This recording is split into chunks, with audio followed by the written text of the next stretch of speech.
Jumpa lagi di channel K3, Koki Keluarga Kita. Tempatnya berbagi resep standar. Sekarang, memasak jadi lebih mudah karena ada begitu banyak resep standar di channel ini. Mau masak apa hari ini? Tinggal cari resepnya, lalu ikuti petunjuknya. Dengan resep standar, siapa saja bisa membuat masakan sehari-hari, camilan, ataupun minuman yang enak. Jangan lupa subscribe channel ini untuk mendapatkan resep-resep standar lainnya. Kali ini saya ingin membagikan resep standar cara membuat telur gabus yang dibesto. Bahannya 100 gram tepung kanji atau tepung tapioka. Saya menggunakan merek ini banyak sekali terdapat di supermarket besar ataupun di pasar. Tapi kalau mau menggunakan merek lain tidak masalah. Kemudian 40 gram tepung terigu, setengah sendok teh garam halus. Gunakan sendok ukur seperti ini supaya nanti rasanya bisa pas. 1 butir telur ukuran sedang, kurang lebih 60 hingga 65 gram. Lalu 40 ml air. Ini nanti air ditambahkan sedikit demi sedikit, jadi belum tentu semuanya. Ini bergantung pada kondisi kelembaban dari tepung yang kita gunakan. Langkah pertama, campur telur dan garam halus, lalu kita kocok sampai tercampur rata. Setelah tercampur rata, lalu masukkan tepung terigunya, kemudian tepung kanjinya. Kita aduk sampai tercampur rata, lalu masukkan sedikit demi sedikit airnya sambil diaduk ya.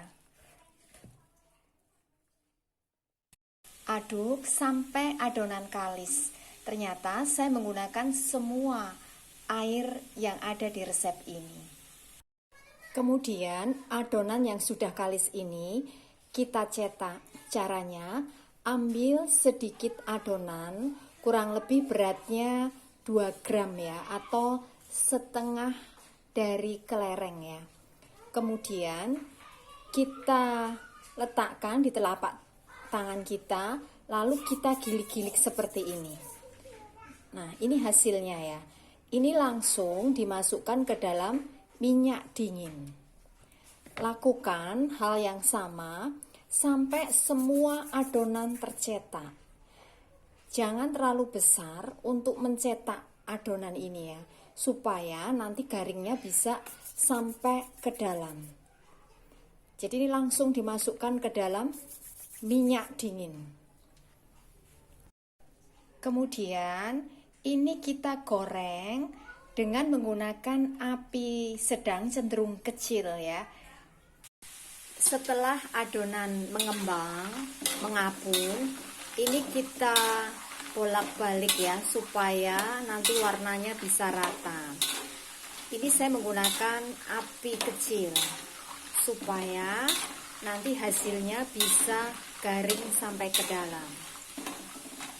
Ini kita goreng sampai berwarna coklat. Ini sudah kering, lalu kita angkat dan tiriskan. Kemudian ini minyak kita dinginkan dulu sebelum digunakan untuk menggoreng adonan berikutnya.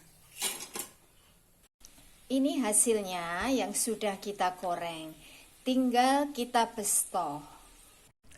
Kemudian untuk bahan bestonya 100 gram gula pasir, 50 ml air. Ini kita campur lalu kita masak hingga kental.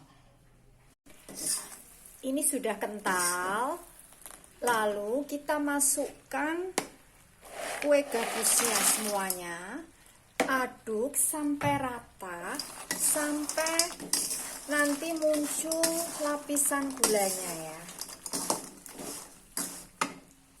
aduk terus sampai muncul lapisan gulanya. Ini sudah muncul ya lapisan gulanya. Lalu kita matikan kompor, dinginkan sebelum disajikan. Ini hasil kue gabus yang sudah jadi, renyah, garing sampai ke dalam. Untuk menghasilkan kue gabus yang renyah sampai ke dalam, ada dua hal yang harus kita perhatikan. Yang pertama, tidak boleh dicetak terlalu besar, kurang lebih 2 gram, karena ini nanti bisa mengembang jadi besar. Kemudian, saat digoreng, gunakan api kecil. Ini adalah resep standar. Jadi, kalau kita ingin membuat dalam jumlah banyak, maka tinggal kalikan bahan-bahan yang ada di resep ini. Dengan resep standar, siapa saja bisa membuat kue gabus yang garing sampai ke dalam. Terima kasih telah menonton video ini.